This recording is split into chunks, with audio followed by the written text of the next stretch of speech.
तर हाकेंना काही जण चावी देतात ते चार्जिंगवर चालणारे बाहुले आहेत अशी टीका विजयसिंग पंडित यांनी केली आहे। आमदार विजयसिंग पंडित यांनी लक्ष्मण हाकेंवर टीका केली आहे। महायुती सरकारनं कोणालाही अडचण होणार नाही याची काळजी घेतली, आगामी निवडणुका लक्षात घेऊन राजकारण करत असल्याचा आरोप पंडित यांनी केलाय। हाकेंनी लोकांच्या मनात विष पेरण्याचं काम करू नये असं विजयसिंग पंडित म्हणाले। आमदार विजयसिंह पंडित आपल्या सोबत आहेत। राजे, तुम्ही पाहिलं असेल की काल पुन्हा एकदा तुमच्या मतदारसंघात ओबीसी नेते लक्ष्मण हाके आले आणि पुन्हा तुमच्यावरती टीका केली।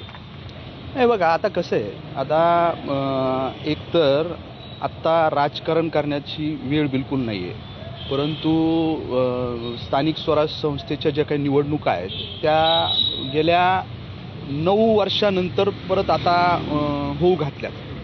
त्याच्यामुळं ह्या निवडणुका डोळ्यासमोर ठेवून काही लोक आता इथं राजकारण करू पाहतायत। परत एकदा तेच परत समाजामध्ये कशी तेढ निर्माण होईल, लोकांमध्ये कसं काहीतरी वेगळं डोक्यामध्ये आपण घालू शकतो, असा केविलवाना प्रयत्न हे परत तेच लोक माझ्या भागामध्ये येऊन करतायत। परंतु मी वेळोवेळी सांगतोय की गेवराई तालुक्यातील जनता ही अतिशय सुज्ञ आहे।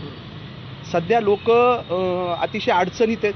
अतिवृष्टी झाली, मोठ्या प्रमाणावर गोदावरीला पूर आला, सिंदफणीला पूर आला। आम्ही सध्या जे काय आहे दिवाळीच्या तोंडावर कसं लोकांना आधार आणि दिलासा मिळेल, कालच रात्री जे काय आहे 577 कोटी रुपयाचा GR राज्य सरकारच्या माध्यमातून हा निघालेला आहे। दिवाळीच्या पहिले DBTच्या माध्यमातून लोकांच्या अकाउंटवर थेट पैसे कसे पोचतील आणि त्यांची दिवाळी कुठंतरी गोड कशी होईल याच्यासाठी आमचा प्रयत्न आहे।